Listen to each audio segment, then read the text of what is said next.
اعوذ باللہ من الشیطان الرجیم بسم اللہ الرحمن الرحیم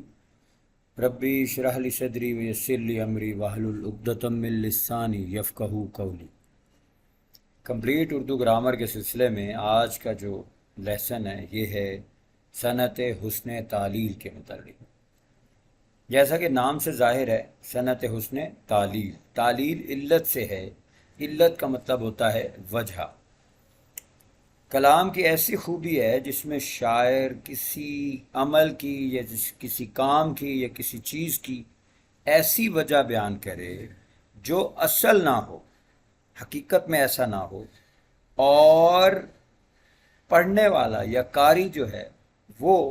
شعر میں بیان کردہ جو شاعر کی طرف سے بیان کردہ جو وجہ ہے وہ اس کو اصل وجہ سمجھ، تو یہ حسن تعلیل کہلاتی ہے۔ بنیادی طور پر یہ خوبصورتی اور رعنائی پیدا کرنے کے لیے استعمال کی جاتی ہے۔ اب دیکھیے یہاں پر سمجھیے ایک بات بڑی اہم ہے کہ بنیادی طور پر صنعت حسن تعلیل کے اندر جو وجہ ہے وہ زیادہ تر سائنسی وجوہات ہوتی ہیں، زیادہ تر سائنسی وجوہات ہیں، لیکن شاعر ان کو اور طرح سے بیان کرتے ہیں۔ غالب کا شعر ہے، سب کہاں کچھ لالا و گل میں نمایاں ہو گئیں، خاک میں کیا صورتیں ہوں گی کہ پنہا ہو گئیں، خاک میں کیا صورتیں ہوں گی کہ پنہا ہو گئیں، پنہا چھپ جانا، پوشیدہ ہونا، لالا و گل پھولوں کے نام ہیں، مختلف پھول۔ اب شاعر یہاں پر بنیادی طور پر بتانا یہ چاہ رہے ہیں غالب کہ سب کہاں کچھ لالا و گل، یہ جو پھولوں کے رنگ اور خوشبو اور خوبصورتی اور ملائمت اور نفاست ہے، شاعر یہ کہہ رہے ہیں کہ یہ سب کی سب اس لیے ہے کہ خوش رنگ، خوبصورت اور انتہائی مہکنے والی شخصیات جو ہیں وہ اپنے آپ کو جوانی میں ہی سپرد خاک کر گئیں، اور پیوند خاک ہونے کی وجہ سے اب ہوا کیا ہے کہ وہ جو خوبصورت ترین لوگ جو جوانی میں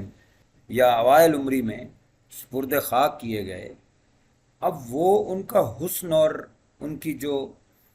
تابناکی ہے، جو ان کی جوانی ہے، وہ زمین میں ٹھہر نہیں رہی، اور انہیں وہاں بھی چین اور آرام نہیں ہے، جس کی وجہ سے ان کا حسن جو ہے، ان کی جو مہک ہے، وہ زمین سے پھولوں کی صورت باہر آ رہی ہے، اور وہ اپنی اپنی شخصیات کو مختلف پھولوں میں نمایاں کر رہے ہیں۔ جس طرح پھولوں کے رنگ مختلف ہیں، ان کی شکل و صورت مختلف ہے، ان کی خوشبوئیں مختلف ہیں، بالکل یہ ویسے ہی ہے جیسے حسن والے مختلف ہیں، ٹھیک ہے؟ تو ان کو پھولوں کی بنیادی جو وجہ ہے، شاعر یہاں پر حسن والوں کا مدفون ہونا بتا رہا ہے غالب، کیونکہ حسن والے زمین میں دفن ہیں جن کی وجہ سے پھولوں کا یہ رنگ اور خوشبو ہے۔ اب بتائیے یہ اصل وجہ نہیں ہے، لیکن پڑھنے والے کو یہ احساس ہو رہا ہے کہ یہی اصل وجہ ہے، جبکہ اصل وجہ کیا ہے؟ قدرتی ہے، سائنسی وجہ ہے کہ بنیادی طور پر اللہ نے جس چیز کو جو ابتدا میں جیسا بنایا ہے وہ آج تک ویسا ہی چلا رہا ہے۔ یہ اور بات ہے کہ اب سائنس جو ہے اس کے اندر بہت ساری تبدیلیاں کرنے کے قابل ہو چکی ہے، اور یہ اب قدرت کے ساتھ کھلواڑ جو ہے وہ جاری ہے۔ بہرحال ہر چیز اپنے قدرتی رنگ و روپ اور مہک اور خوشبو اور رنگت میں ہے، اس میں کسی طور بھی حسن والوں کا کوئی عمل دخل نہیں، لیکن یہاں پر شاعر کا کہنا یہ ہے اور اصل وجہ وہ معلوم ہو رہی ہے، جبکہ حقیقت میں وجہ سائنسی اور قدرتی ہے۔ گلاب قدرت کی طرف سے ہی سرخ ہے یا مختلف رنگوں کا ہے اور خوشبودار ہے، تو اس میں حسن والوں کا کوئی کردار نہیں ہے۔ تو یہاں پر شاعر نے وجہ کچھ اور بتائی ہے، رنگوں کی، پھولوں کے رنگ اور خوشبو کی، جبکہ اصل وجہ کچھ اور ہے۔ اب یہاں دیکھیے مشہور شعر ہے، پیاسی جو تھی سپاہ خدا تین رات کی، سپاہ خدا تین رات کی، ساحل سے سر پٹکتی تھی موجیں فرات۔ شاعر یہ کہہ رہا ہے کہ جو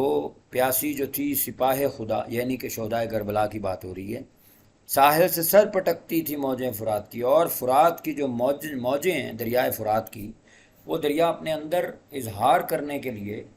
کیا کرتا ہے؟ اپنے اندر لہریں اٹھاتا ہے اور ان لہروں کو لا کر ساحل کے اوپر پٹک رہا ہے، بالکل ایسے ہی جیسے ہم کسی بات پر افسوس کرتے ہوئے اپنا ماتھا پٹک لیتے ہیں، اپنے ماتھے پر ہم ہاتھ پٹکتے ہیں، تو بالکل ایسے ہی دریا جو ہے وہ اپنے افسوس کا اظہار کرنے کے لیے اپنا اپنی لہروں کو اٹھا رہا ہے اور ان کو لا لا کر ساحل پر پٹک رہا ہے۔ کہ وہ کیوں پٹک رہا ہے؟ کیونکہ وہ افسوس کا اظہار کرنا چاہتا ہے۔ اب بتائیے، یہ وجہ تو نہیں ہے۔ وجہ تو اصل یہ ہے کہ ہوا چلتی ہے، اس کی رگڑ سے یا چاند کی کشش سے دریا میں یا سمندر میں لہریں اٹھتی ہیں، اور وہ آخر کار ساحل پر جا کر اپنا دم توڑ دیتی ہیں، وہاں ختم ہو جاتی ہیں۔ اب اس پورے منظر کو شاعر نے اس کی وجہ دیکھیے کیا بیان کی، کہ یہ وجہ نہیں ہے، بلکہ وجہ کیا ہے کہ غم کا، افسوس کا اظہار کرنے کے لیے دریا جو ہے اپنی لہریں اٹھا کر اور ان کو لا لا کر ساحل پر پٹک رہا ہے۔ تو اب دیکھیے، یہ ہے وجہ کچھ اور بیان کرنا اور حقیقی وجہ کچھ اور ہونا۔ یہ تھی صنعت حسن تعلیل۔ امید ہے آپ کو سمجھ آ چکی ہوگی۔ اپنا خیال رکھیے گا، مجھے اجازت دیجیے، اللہ حافظ۔